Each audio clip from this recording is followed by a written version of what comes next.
Intelijensinya anak, calon-calon pemimpin kita akan ada di sana nantinya. Kualitas SDM-nya kan nanti ke depan. Kualitas SDM-nya benar-benar dibutuhkan.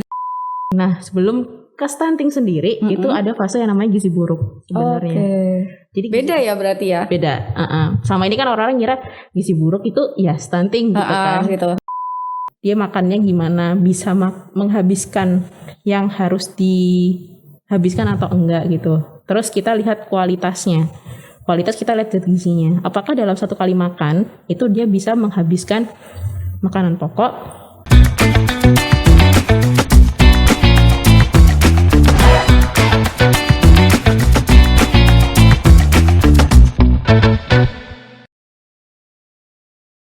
Halo Tribuners, Anda sedang menyaksikan Medical Podcast bersama saya Sulfi Sofiana. Medical Podcast kali ini merupakan podcast yang membahas tentang hal-hal terkini dan terbaru di dunia kesehatan dan medis.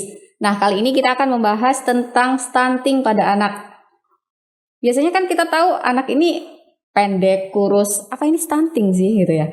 Nah, stunting ini merupakan kekurangan gizi pada anak di 1000 hari pertama kehidupan yang berlangsung lama dan menyebabkan terhambatnya perkembangan otak dan tumbuh kembang anak.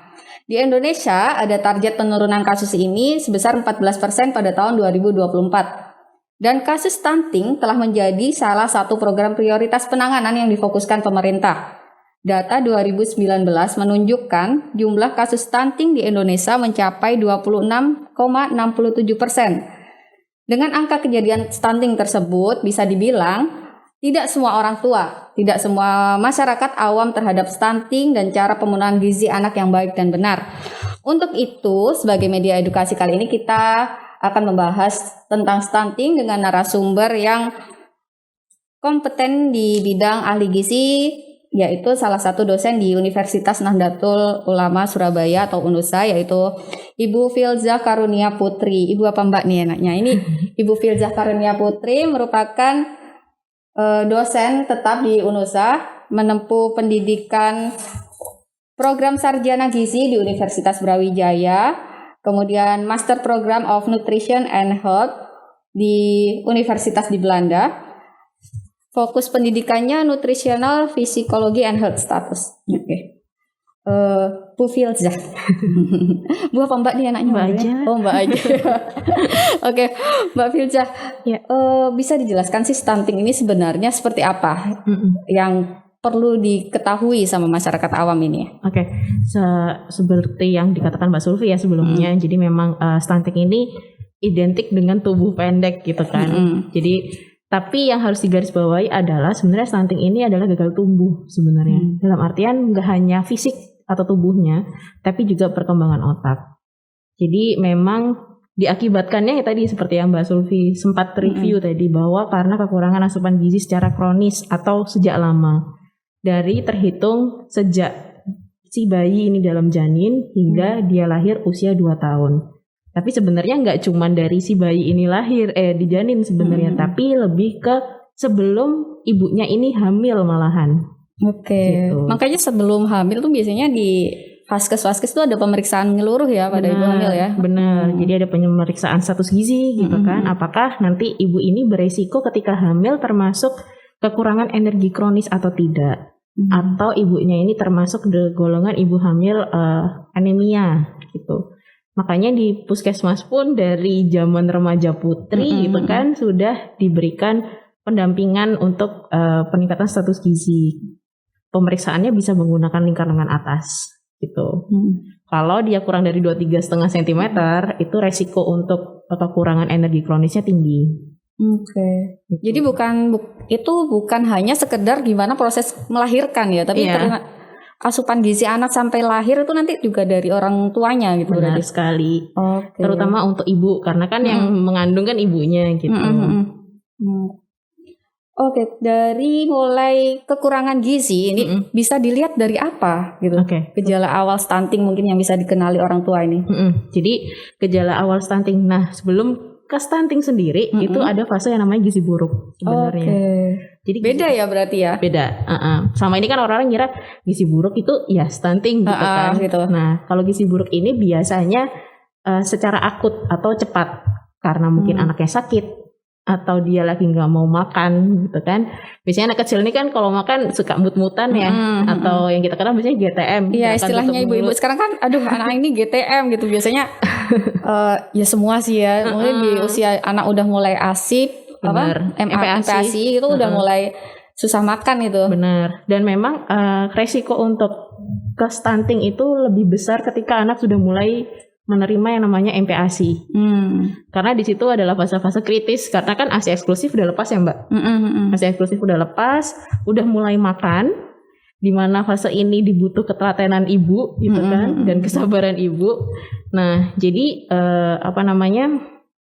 awalnya tuh dia nggak mau makan atau sakit, fasenya gizi buruk. Nah kalau gizi buruk ini tidak tertangani, nanti dia akan kekurangan asupan zat gizinya secara jangka panjang, kronis gitu. Nanti jatuhnya ke stunting. Nah, taunya dari mana? Taunya dari tinggi badan menurut umur. Oh, tinggi badan, bukan berat badan nih? Ya, tinggi badan. Jadi kalau stunting karena dia kekurangan zat gizinya lama, kronis, itu biasanya memang pengaruhnya ke pertumbuhan. Nah, pertumbuhan itu kan biasanya orang-orang identik dengan tulang ya. Tingginya nih udah nggak lebih tinggi daripada teman-temannya atau nggak sama, misalnya lebih pendek. Selain itu juga kita bisa lihat pertumbuhan gigi, pertumbuhan rambut, dan terutama perkembangan otak. Biasanya anak dengan stunting itu dia cenderung lebih tidak aktif gitu. Aktif dalam hal fisik atau biasanya kan ada gini, ibu-ibu itu, oh anak saya kurus ya, ibu anaknya kurus, tapi nggak masalah, anaknya pinter loh, udah bisa ngomong, udah bisa gini gitu. Nah kalau di anak stunting kemampuan itu sendiri nggak terganggu juga, terhambat. Patokannya di mana gitu kan, kita tahu nih anak sudah sesuai umur atau enggak perkembangannya gitu kan. Perkembangan dalam artian dia bisa bicara apa enggak, dia udah mulai istilahnya mengenali warna atau seperti apa, kita bisa ceknya di buku KMS. Jadi kalau sekarang kan buku KMS-nya 2 ya Mbak. Jadi bagian ibu sama bagian anak. Jadi dari tahun berapa itu? Dari tahun 2020. Jadi dari ibunya hamil sampai nanti ibunya melahirkan anaknya 5 tahun itu jadi satu buku. Jadi ini bukan cuma sekedar buat nyatet berat badan ya. Kadang kan ibu-ibu bawanya pentingnya ini buat dibawa ke posyandu, ukur berat badan, tinggi badan gitu. Ngeliatin KMS aja gitu kan. Iya benar-benar. Tapi di sini lengkap banget. Jadi selain untuk mencatat perkembangan dan pertumbuhan si anak gitu ya, di sini juga ada kayak panduan gimana sih cara memberikan MPASI gitu kan, yang tepat sesuai usia. Terus perkembangan anak-anak umumnya di usia 6 bulan anak kecil tuh udah bisa apa aja sih gitu. Jadi sebenarnya KMS ini kitab untuk ibu-ibu yang mau punya anak gitu ya. Jadi sebelum punya anak dibaca dulu nggak apa-apa ini gitu, karena ini pun disusun oleh para ahli-ahlinya di Kementerian Kesehatan dan itu bertahun-tahun gitu. Jadi KMS ini sudah free. Biasanya dapatnya di posyandu tapi ya, di puskesmas ya? Di puskesmas ataupun biasanya kalau maunya nggak ke puskesmas gitu ya, ke dokter anak ada? Dokter anak atau dokter obgyn itu biasanya ada, dia menyediakan gitu. Lah untuk stunting ini apa bisa dideteksi sendiri atau memang harus ke tenaga kesehatan buat? Kalau dideteksi sendiri itu biasanya kan tidak valid ya, takutnya gitu. Kadang ibu-ibu, anakku pendek gitu kan, apakah ini stunting gitu kan. Nah itu harus di make sure ke tenaga kesehatan tetap. Cuman kalau seumpama sudah khawatir dalam artian berat badannya nggak naik-naik, terus tinggi badannya pun udah rendah sekali dibandingkan teman-teman seusianya. Mungkin ibu-ibu bisa ngecek gitu kan, ketika anak itu berusia sekian tahun gitu ya, atau sekian bulan, tinggi badan seharusnya berapa sih? Itu bisa dicek di KMS. Ketika dia kurang dari -2 standar deviasi, ada tandanya di sini gitu ya, di bawah garis merah gitu ya? Di bawah garis merah lah. Oh, di bawah garis merah. Di bawah garis merah. Nah, sebaiknya memang harus segera dirujuk ke fasilitas kesehatan. Entah puskesmas, entah dokter spesialis anak gitu. Nanti penanganannya apa biasanya? Penanganan untuk anak stunting biasanya memang ke tumbuh kejar atau kejar tumbuh gitu kan. Jadi pemenuhan zat gizi terutama pertama, kalau seumpama dia ada penyakit penyerta juga disertai perawatan untuk penyakit penyertanya. Gitu. Misalnya apa? Kalau penyakit penyerta yang bisa menjadi faktor stunting. Benar, anak stunting itu rentan sekali terkena penyakit infeksi, Mbak. Infeksi di manapun. Manapun. Dimanapun gitu, karena dia tadinya itu yang gagal tumbuh itu tadi, otomatis perkembangan respon imunnya atau pertahanan tubuhnya itu juga ikut berkurang. Jadi rentan banget. Kadang kita ngerasa kayak, aduh batuk pilek aja anak kecil udah biasa, ya kan? Tapi belum tentu, karena dia batuk pilek, nafsu makan turun gitu kan, jadinya dia asupannya juga berkurang. Kalau itu berlangsung secara lama, jangka waktu lama, yaitu otomatis berpengaruh ke pertumbuhan dan perkembangannya dia sendiri. Gitu. Berarti bisa dilihat dari sejak balita, maksudnya di bawah 1 tahun sudah bisa dilihat ya, maksudnya misal dia memang grafiknya di bawah itu bisa diindikasikan mengarah ke gizi buruk atau stunting berarti. Jadi kita bisa ngeceknya lewat KMS tadi. Makanya kenapa kok kayaknya kader-kader gitu ya, kok di rumah-rumah kan biasanya ada ibu-ibu kader posyandu itu suka banget keluar-keluar, ayo ke posyandu setiap bulan. Gunanya itu tadi, kita bisa ngontrol pertumbuhan dan perkembangan anak-anak kita. Kalau seumpama ya zaman sekarang mungkin orang tua sibuk kerja atau sibuk dengan kegiatan aktivitas beliau masing-masing gitu kan. Nah, kontrol kita ya ke posyandu atau ke fasilitas kesehatan gitu. Ngeceknya pakai KMS, insya Allah udah cukup gitu. Kalau berat badan kan biasanya gampang ya ditimbang ya. Kalau tinggi badan idealnya berapa bulan sekali? Sebulan sekali juga? Kalau untuk anak balita memang idealnya sebulan sekali tetap. Sekali aja. Karena kan tuh pesat-pesatnya ya anak kecil gitu kan. Kadang ngerasa kok anakku tambah kurus, ternyata tambah tinggi. Karena dia tambah tinggi, jadi kelihatannya agak kurus. Nah itu. Berarti lebih ke tinggi badan ya. Kalau untuk stunting, ya. Berarti kalau anaknya tinggi tapi kurus juga nggak masalah. Itu lebih ke berat badan yang kurang. Jatuhnya underweight istilahnya gitu. Kalau anaknya memang kadang orang bilang, orang tuanya pendek, jadi anak wajar pendek gitu. Sebenarnya tuh memang ada istilahnya apa ya? Rumus perkiraan tinggi badan. Dilihat dari rata-rata tinggi badan orang tua, ayah dan ibu gitu. Cuman memang itu hanya perkiraan saja. Jadi kalaupun seumpama dia tidak terlalu tinggi karena dilihat bapak ibunya kayaknya nggak tinggi-tinggi banget, ya ada perkiraan kisarannya minimal sekian sentimeter gitu. Tapi kalau di bawah tinggi bapak ibunya, nah itu juga perlu dicek. Tapi pasti idealnya anak di bawah 5 tahun pasti kalau sehat dan meskipun mungkin turunannya itu gennya pendek ya bisa dibilang, dia tetap di garis normal KMS atau bagaimana? Untuk balita? Iya, untuk balita. Iya, memang diharapkannya dia tetap di garis hijau. Kan kalau kita lihat KMS itu kan garis hijaunya dia tetap naik ya Mbak. Nah kita berharapnya sebagai orang tua pun dan tenaga kesehatan anak itu tetap di garis yang hijau ini. Gitu. Terus ada orang bilang juga stunting ini gara-gara kurang gizi kan. Berarti dia kurang makannya gitu. Jadi orang makannya banyak tapi kok tetap kecil anaknya gitu kan agak gitu. Iya. Apa ada yang salah atau gimana? Jadi memang kembali lagi penyebab stunting itu kan sebenarnya multifaktor. Pertama, dia dari ibunya sebelum hamil. Mungkin ibunya udah status gizinya kurang. Lalu ketika hamil, asupannya mungkin tidak seimbang gizinya. Jadi ada resiko kekurangan energi kronis gitu kan. Atau ibunya ada anemia defisiensi zat besi. Ketika anak itu lahir, nggak ASI eksklusif gitu kan. Atau ketika MPASI, pemberian makanannya tidak seimbang gizinya atau tidak bervariasi sehingga asupannya kurang. Itu pertama dari sisi gizi. Kedua, mungkin ketika ibunya hamil itu tidak cek rutin perawatan kehamilan. Yang kita tahu kan kalau ibu hamil ada ya Mbak ya perawatan kehamilan atau antenatal care gitu kan. Nah itu kan harus rutin. Nah kalau ibunya nggak rutin mungkin ada hal-hal yang seharusnya dihindari oleh sang ibu nggak ketahuan gitu.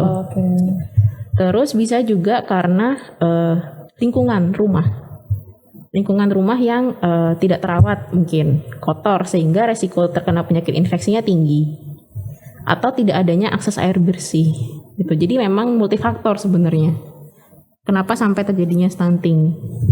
Jadi tidak hanya karena asupan makannya saja gitu kan. Kalaupun asupan makan dia akan terjadi di jangka waktu yang panjang. Kekurangan asupannya itu panjang. Nggak cuma ketika anak itu MPASI. Bahkan sebelum itu juga mungkin ibunya kekurangan makan. Terus apa semua anak bertumbuh pendek itu stunting? Enggak. Pastinya enggak. Jadi kalau anak itu bertubuh pendek, itu kita cek bagaimana perkembangan otaknya atau pertumbuhan otaknya, gitu. Ngeceknya gimana? Kita bisa lihat KMS. Oh, dengan tumbuh kembang anak tadi capaiannya di mana gitu capaiannya di mana? Atau kita konsultasi ke dokter spesialis anak untuk memastikan gitu loh, apakah anak ini terdiagnosa stunting atau tidak gitu. Jadi tidak semuanya yang bertubuh pendek itu stunting gitu kan. Kita cek dulu. Kemudian stunting hanya bisa diperbaiki saat bayi baru lahir. Ada mitos kayak gitu juga tuh. Itu mitos apa fakta? Itu sebenarnya kembali lagi ke penyebab ya. Jadi ketika kita ingin dalam artian memperbaiki itu berarti kan tumbuh kejar gitu kan. Tumbuh kejar itu memang fokusnya ketika balita, usia balita. Lewat dari itu, maksudnya kalau udah lewat dari 5 tahun gitu ya, dan anak ini masih terdiagnosa stunting, itu memang kita fokusnya ke perkembangan kognitifnya gitu. Tapi untuk tinggi badan memang fokusnya adalah saat balita. Gitu.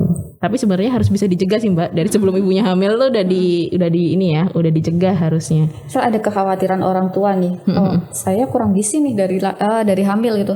Kayaknya tak kasih makan cepet-cepet aja deh, nanti biar gak stunting gitu. Ngefek gak sih sebenarnya MPASI dini gitu bisa dibilang? MPASI dininya ini umur berapa Mbak definisinya? Ini. Ada penjelasan khusus gak terkait ini? Kapan MPASI-nya? Kalau MPASI itu kan memang kalau menurut WHO definisinya sendiri itu kan ketika usia 6 bulan gitu kan. Nah kalau sama Mbak seperti tadi ya yang Mbak Sulfi katakan bahwa kalau diberikannya awal-awal gitu ya kurang dari 6 bulan gitu, itu gimana, apakah bisa nih istilahnya ngejar tumbuh kembangnya ketika dia dikatakan stunting? Gak bisa, malah resikonya kemana-mana. Karena anak usia di bawah 6 bulan kalau dia diberikan MPASI terlalu awal, sistem pencernaannya ini belum siap Mbak. Ditakutkannya infeksi pencernaan atau dia ada bahan makanan yang alergi mungkin, jadinya dia malah sakit kan, nggak malah sehat tapi malah sakit gitu. Jadi memang anjurannya diberikan ketika usia 6 bulan di mana itu anak sudah siap menerima makanan pertamanya, dan memang disarankannya itu komposisinya. Komposisi MPASI yang diberikan itu sudah memenuhi anjuran yang diberikan oleh WHO. Jadi ada sumber makanan karbohidrat, jadi sumber bahan makanan pokok ya. Terus lauk nabati, lauk hewani, sayuran. Dan sumber lemak. Nah untuk buah gitu kan, biasanya kan pertama tuh dikerokin buah pisang dulu bener. gitu. Ada yang MPASI-nya bertahap kan kadang tuh. MPASI satu menu biasanya kan gitu. Satu menu sampai 4 bintang gitu kan gitu. Istilahnya. Jadi memang kalau untuk satu menu atau langsung 4 bintang itu tergantung juga dari ibunya. Karena kita nggak bisa menyuruh bahwa langsung 4 bintang gitu. Karena kan ibu masih punya tahu kondisi anaknya seperti apa gitu kan. Jadi mungkin perkenalan di hari pertama atau makan pertamanya buah gitu kan.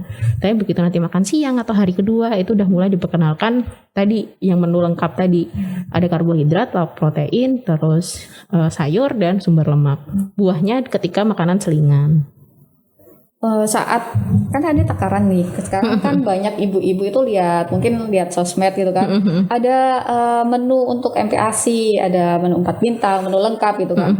Dengan takaran resepnya kemudian diberikan dengan berapa gram gitu. Itu memang sesuai atau memang harus dihabiskan atau gimana? Tergantung kondisi setiap anak atau bagaimana? Oke.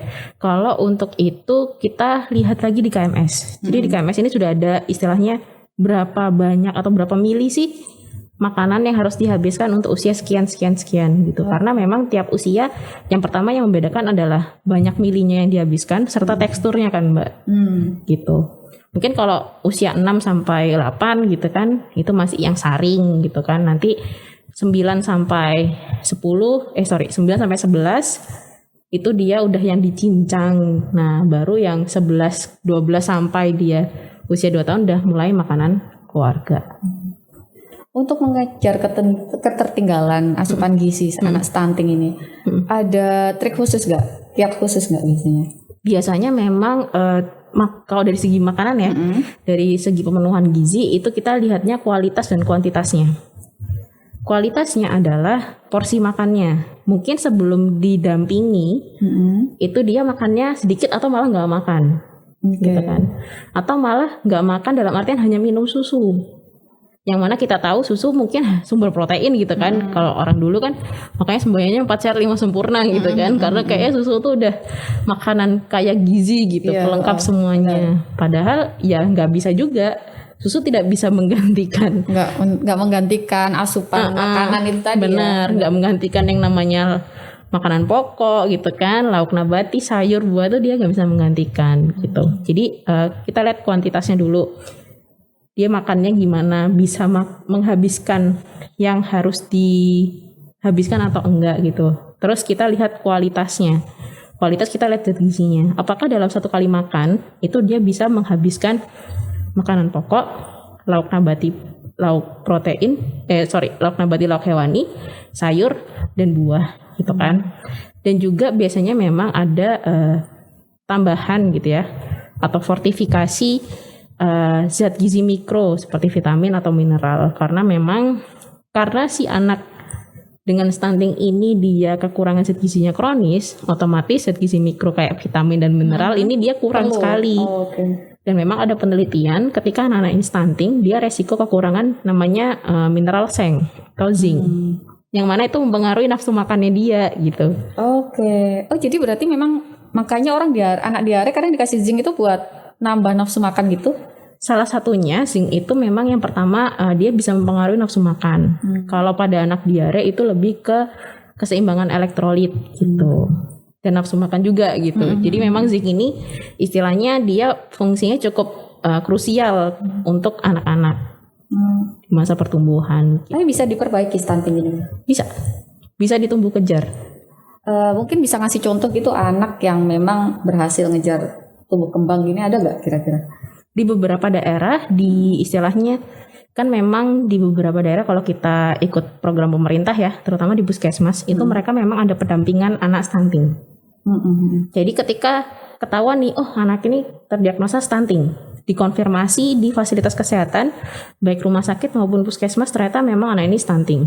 Itu nanti akan didampingi oleh ahli gizi maupun tenaga kesehatan yang ditunjuk di daerah tersebut sampai dikatakan anak ini sudah istilahnya normal. Dalam artian dari menurut tinggi badan, menurut umur. Selama anak itu memang di bawah 5 tahun. Ketika dia sudah di atas 5 tahun, fokusnya tidak hanya di tinggi badan, malah fokusnya lebih ke perkembangan kognitifnya. Karena kan kalau sudah di atas 5 tahun ini agak sudah mulai melambat ya Mbak, dalam artian beda dengan anak usia di bawah 5 tahun yang memang cepet-cepetnya gitu. Wow. banyak tabir rahasia. Jadi memang perlu banget ya, maksudnya orang tua memang datang ke vaskes setidaknya. Kadang orang tua sibuk kan nggak ke vaskes Kak. Biasanya mereka ke dokter anak aja, dan kadang dokter anak juga kalau bukan yang spesialis tumbuh kembang, kadang juga kan nggak memperhatikan hal itu gitu. Biasanya cuma berat badan untuk sakit gitu kan ya, diperiksa, dicek ada penyakit bawaan atau tidak gitu kan biasanya. Berarti memang kalau orang tua nih ya, kalau memang merasa, karena jadi orang tua ini nggak ada sekolahnya gitu. Bener. Kan. Kalau memang merasa ilmunya kurang, yuk rajin-rajin ke posyandu gitu ya. Rajin-rajin ke posyandu, ke vaskes terdekat setidaknya. Kalau anak memang dirasa tumbuh kembangnya tertinggal gitu ya, bisa langsung konsultasi ini ya. Iya. Sekarang kan media online udah mulai banyak gitu kan. Banyak sekali website yang istilahnya sudah terverifikasi oleh tenaga kesehatan. Jadi istilahnya banyak banget informasi mengenai umpamanya dari mempersiapkan kehamilan, pada saat hamil, menyusui, terus anak yang udah mulai MPASI, sampai anak itu udah usia 2 tahun ke atas. Jadi kita bisa cari informasi di mana aja asalkan tuh terverifikasi oleh tenaga kesehatannya sendiri. Untuk asupan gizi anak nih biar nggak sampai stunting, kira-kira ada menu-menu kandungan-kandungan makanan yang kaya protein atau kaya apa yang perlu dikonsumsi harian ini? Yang pasti sesuai dengan anjuran Kementerian Kesehatan gitu kan, yang namanya gizi seimbang. Gitu. Gizi seimbang ya sekarang. Ya, gizi seimbang. Gizi seimbang itu seperti apa? Yang pasti kalau mungkin kita scrolling ya di internet gitu, kita cari tumpeng gizi seimbang gitu kan. Dulu kan 4 sehat 5 sempurna nih Mbak. Benar. Sekarang udah nggak dipakai nih. Iya benar. Itu ya ibu-ibu nggak dipakai. Pakainya sekarang Tumpeng gizi seimbang. tumpeng gizi seimbang. Benar. Apa ini isinya nih tumpengnya? Jadi tumpeng gizi seimbang tuh paling bawah, bentuknya kayak tumpeng memang. Jadi paling bawah itu adalah bahan makanan pokok, terus diikuti oleh sayur dan buah, terus protein nabati hewani. Nabati hewani. Lalu yang paling atas adalah garam, gula, lemak. Nah, garam, gula, lemak ini memang dibatasi. Kalau untuk anak-anak mereka memang sudah ada takarannya sendiri gitu kan. Kalau anak-anak yang belum usia istilahnya di atas 1 tahun memang kan dibatasi banget ya Mbak garam, gula, lemak. Garam sama gulanya. Kalau lemak sih oke-oke aja gitu kan. Tapi memang tidak dianjurkan untuk makanan yang gorengan dengan minyak berlebih dan segala macam gitu. Terus untuk banyaknya atau kebutuhannya seberapa banyak itu sebenarnya sudah diatur juga oleh pemerintah di namanya AKG, angka kecukupan gizi gitu. Jadi anak usia sekian tuh berapa banyak sih energi yang harus dikonsumsi, proteinnya berapa banyak, karbohidrat dan lemaknya berapa banyak, itu sudah diatur semuanya sampai ke vitamin dan mineralnya sebenarnya. Itu bisa dilihat di sini ada juga. Di sini enggak, tapi mungkin bisa lihat di angka kecukupan gizi. Oke. Itu bisa diakses kok. AKG ya? AKG. Nah, ngomongin MPASI nih. Biasanya kan MPASI orang-orang pengennya yang terbaik sama anak nih. Bener. Biasanya konsumsi salmon. Bener kan? Iya. Minyaknya kemudian minyak yang coconut itu. Nah, itu minyak kelapa yang murni itu. Bener. Kira-kira seperti ada nggak sih bahan makanan yang mungkin sebenarnya ekonomis tapi kandungan gizinya tinggi dan jarang dikonsumsi sama anak-anak ini? Oke. Jadi sekarang kan emang gitu ya Mbak ya. Memang setiap orang tua tuh pengen yang terbaik buat anaknya gitu kan. Jadi anaknya dikasih makanan yang kayaknya impor semua gitu. Benar. Yang organik lah segala macam gitu kan. Nah, sebenarnya tidak perlu sampai seperti itu. Itu cukup. Dalam artinya gini, kita tinggal di Surabaya deh. Kita kan tinggal di Surabaya. Yang gampang dicari apa sih? Tempe tahu, ikan lele, ikan gurame dengan sayurnya bayam, wortel, terus sawi umpamanya. Cukup yang itu aja. Dalam artian bagaimana sih cara mengolahnya? Oke, pengolahan. Pengolahan maksudnya rekomendasinya seperti apa? Sekarang kan banyak yang pakai ini slow cooker kayak gitu, dikukus. Ada perbedaan juga nggak sih sama mungkin yang digoreng atau apa? Nah, ya memang kalau yang pasti sih prinsipnya adalah beragam. Menunya, bahan makanannya, menunya, pokoknya beragam. Jadi anak itu jangan hanya dipapar satu jenis saja. Rata-rata kan gitu. Iya orang benar, capek ibunya soalnya. Benar, itu karena memang ya kan itu multifaktor juga ya Mbak ya. Multifaktor juga gitu kan. Salah satunya ya memang orang tua harus berperan penting ya di sini. Benar, karena memang mungkin aktivitas rutinitas yang terlalu padat segala macam akhirnya yang ada ya udah gitu kan. Tapi memang sebaiknya dipapar oleh beragam bahan makanan dan beragam menu. Jadi supaya apa? Supaya nanti ketika dia udah itu kan ketika MPASI ya.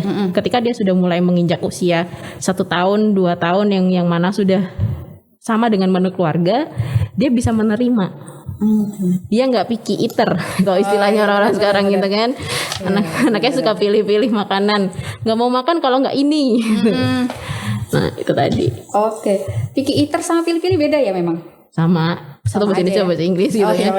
Nah resiko anak kalau udah picky eater, kemungkinan dia untuk kekurangan zat gizi tertentu tuh juga ada. Karena dia hanya terpapar satu jenis bahan makanan gitu kan, yang kita tahu mungkin bahan zat gizinya belum tentu lengkap gitu. Kenapa sih harus suruh makan beragam supaya kita bisa memenuhi kebutuhan zat gizi kita yang cukup banyak dari zat gizi makro kayak karbohidrat, protein, lemak ataupun mikro yang kayak vitamin dan mineral. Gitu. Untuk ibu-ibu yang punya anak mungkin intoleran atau alergi bahan makanan itu bagaimana? Misal sekarang yang paling banyak kan mungkin alergi protein di ayam, telur kayak gitu kan banyak juga ya. Ada solusi nggak mungkin alternatif pemenuhan gizinya? Oke. Nah ini juga cukup tricky. Sekarang makin kesini anak-anak makin banyak yang alergi ya Mbak, kalau kita tahu. Jadi yang namanya rata-rata kan memang alergi itu muncul di protein hewani. Contohnya tadi ayam, ikan, umpamanya telur gitu kan. Jarang banget tuh daging gitu kan. Benar. Cuman nggak bisa kan biasanya. Nah daging ini polanya susah ya. Daging pertama polanya susah. Kedua dia agak sedikit mahal ukurannya gitu kan. Memang bisa pakai protein nabati. Tapi memang tidak dianjurkan untuk mengkonsumsi protein nabati terus-menerus. Oke. Karena memang tadi tuh ditakutkannya resiko dia kekurangan zat gizi yang lain itu ada muncul. Kalau sama mama anaknya nggak bisa telur, kita bisa ganti ikan. Ikan itu biasanya yang paling sering menyebabkan alergi adalah ikan yang air laut. Oh gitu. Jadi kita bisa pakai ikan air tawar, lele, mujair gitu ya. atau yang air payau kayak bandeng gitu. Oke. Jadi memang kunci terbesarnya untuk mengejar stunting ini adalah perubahan perilaku asuh dari orang tua ya. Benar. Pastinya ya. Pola asuh itu penting sekali karena peran orang tua gede banget Mbak, besar sekali dalam artian kalau ibu dan bapaknya ini nggak mau berubah, ya anaknya juga nggak bisa ngejar sendiri dong. Karena apa-apa kan dia masih disediakan kayak makanan, terus habis itu akses air bersih mungkin atau lingkungan rumahnya yang tadinya mungkin beresiko sekali menyebabkan penyakit infeksi gitu. Tapi penyakit infeksi ini memang rawan kan untuk anak di bawah 2 tahun atau mungkin itu? Benar. Karena dia masih istilahnya masih dalam tahap pertumbuhan respon imunnya juga kan anak kecil. Makanya anak kecil kan ada jadwal imunisasi tuh. Benar. Nah, kenapa sih kok harus imunisasi? Dan itu tuh anak kecil kayak imunisasinya beruntut banget ya. Dua setahun ya, setahun setengah lah sebenarnya. Setahun setengah itu kan ada paketannya gitu kan. Ya mungkin yang bikin males kan kadang anak panas, rewel gitu. Iya. Ya benar. Karena itu tadi, karena dia masih dalam masa pertumbuhan, dia masih dalam masa perkembangan respon imun. Jadi memang diharapkan dengan adanya imunisasi ini membentuk respon imunnya dia terhadap penyakit infeksi yang istilahnya banyak banget menyerang anak kecil gitu kan, terutama balita. Ketika dia imunisasinya nggak lengkap, resiko dia terkena penyakit infeksi ini kan semakin besar Mbak. Kalau dia udah sakit nih, nggak mau makan, dan itu dalam jangka waktu panjang, otomatis resiko dia untuk menjadi stunting semakin besar. Oke. Nah, misal nih kadang ada sebagian kaum ibu itu yang meragukan makanan bikin sendiri tuh olahannya nggak benar, asupannya nggak cukup. Jadi mending beli yang mungkin ya kalau di bawah 1 tahun ada yang fortifikasi gitu kan ya. Ada yang juga blog ibu lain nih, fortifikasi itu makanan instan nggak sehat gitu. Tapi sebenarnya faktanya seperti apa untuk kandungan gizinya? Jadi gini, makanan fortifikasi sama makanan instan ini agak ada perbedaan dalam artian gini. Makanan fortifikasi itu adalah makanan yang ditambahkan. Ditambahkan, entah itu ditambahkan vitamin, ditambahkan mineral atau ditambahkan apalah gitu kan. Jadi bubur gak sekedar bubur gitu ya. Gitu. Tapi kalau makanan instan ini kan berarti makanan yang diolah secara cepat. Bubur instan gitu kan. Berarti bubur tinggal diseduh jadi gitu kan. Karena memang tujuannya dia bubur instan. Memang kebanyakan untuk makanan anak-anak itu terutama MPASI ya, Mbak. Itu makanan instannya ada fortifikasinya. Supaya istilahnya memudahkan ibu-ibu gitu kan, udah cepet penuh zat gizi gitu kan. Bener. Slogannya kan biasanya gitu. Nah, kenapa kok makanan instan ini sekarang banyak digandrungi ibu-ibu? Karena itu tadi, ibu-ibunya rutinitasnya padat gitu kan, butuh cepat tapi yang bergizi untuk anaknya. Kalau menurut saya sebaiknya memang anak itu dipapar oleh makanan rumahan. Ini ya mempengaruhi tekstur juga kan? Nanti karena apa? Yang pertama dia akan mempengaruhi pola makannya si anak. Karena makan sendiri itu sebenarnya pertama kali si anak itu menerima pendidikan. Makan kan di meja makan atau di kursi makan ya. Duduk gitu kan. Dia makan ketika dia merasa lapar. Terus habis itu makan tuh pakai sendok sama garpu sama mama atau pakai sendok gitu kan. Dia ngeliat ibunya nyuapin aja dia tahu, oh kalau makan tuh sendoknya udah masuk mau ke mulut tuh aku mulutnya harus buka. Terus oh sudah habis berarti tandanya aku sudah selesai makannya. Kan makanya ada feeding rules gitu ya, aturan makan maksimal sekian menit gitu kan. Lewat dari itu memang sudah ya udah selesai. Karena di situ anak-anak belajar bahwa oh udah selesai nih makannya, berarti aku kalau lapar harus makan. Jadi kalau aku nggak habis nih, berarti aku harus nunggu jam makan selanjutnya. Nah, kalau kita pakai makanan instan, itu nggak beragam. Pertama nggak beragam bahan makanannya, karena itu aja. Kalau makanan rumah kan macam-macam. Ibunya sekarang lagi ada wortel, masanya pakai wortel, ibunya lagi ada buncis, pakai buncis, ibunya lagi ada tempe tahu. Pakai itu. Kalau makanan instan kan ya macam-macam, cuman jenisnya itu lagi Iya, itu benar, lagi. benar. Akhirnya nanti semakin dia besar, budaya makannya itu akan beda dengan kalau dia makan makanan rumahan. Pertama, perkembangan tekstur rasa. Secara nggak langsung nih Mbak, kita punya preference, aku suka makan ini, aku suka makan itu tuh dari kecil. Oke. Jadi benar-benar pendidikan pertama si anak itu adalah ya saat makan, MPASI itu. Tadi ya. Benar-benar. Jadi untuk memang stunting ini pekerjaan bersama ya, pekerjaan orang tua untuk terus memantau tumbuh kembang anak, menerapkan pola asuh dan pola makan yang benar gitu. Ternyata ada manfaatnya di gizi tadi ya, di asupan gizi anak gitu. Kemudian juga peranan nakes juga untuk terus giat memantau, mengingatkan orang tua ini untuk vaksinasi, mencegah juga imunitas anak tadi kan, memberi imunitas yang cukup. Kemudian juga memberikan pendampingan orang tua yang memang nggak ada belajarnya, nggak ada kuliahnya, nggak ada sekolahnya. Ini mau anak mau dikasih makan apa kalau nggak cari tahu dari Vaskes, dari nakes juga dari mana kan ya? Benar-benar. Oke, terima kasih sekali nih Mbak Firza untuk informasinya. Semoga harapannya ke depan ini benar-benar ya untuk target tahun 2024 ini stunting benar-benar bisa dikurangi Benar-benar secara signifikan karena memang dampaknya untuk generasi emas yang akan datang ya. Benar-benar. Ini nanti kan ngefek juga ya ke maksudnya perkembangan otak. Berarti kan intelijensinya anak, calon-calon pemimpin kita akan ada di sana nantinya. Kualitas SDM-nya kan nanti kualitas ke depan. SDM-nya benar-benar dibutuhkan. Jadi terima kasih sekali ilmunya. Semoga ke depannya ibu-ibu jangan ragu untuk konsultasi, bisa ke Vaskes, ke ahli gizi bisa ya. Silakan. Apalagi Bu Filza ini Kak Filza ini sekarang sudah mulai merintis nih ya ada untuk membuka konsultasi nutrisi ini. Oh mungkin bisa sekalian dipaparkan nih kalau kan ada startup nih ya. Startup untuk konsultasi ibu-ibu bisa di mana nih kira-kira yang punyanya Kak Filza tadi? Bisa, kita ada aplikasi namanya Konsultan Gizi gitu. Jadi bisa di-download di Google Play Store. Terus nanti bisa konsultasi gratis dengan ahli gizi gitu. Oke, jadi untuk wacana barangkali ibu-ibu sibuk, nggak ada schedule ya, nggak ada schedule ke dokter anak, ke puskesmas udah tutup setelah jam kerja kan ya, mungkin bisa secara online nih. Terima kasih Mbak Filza, semoga ilmu ini bermanfaat untuk ibu-ibu sekalian dan Tribuners sekalian yang memang mau memperbaiki generasi yang akan datang. Sekian Tribuners, Medical Podcast kali ini, jumpa lagi nanti dengan Medical Podcast selanjutnya. Selamat siang, terima kasih. Terima kasih.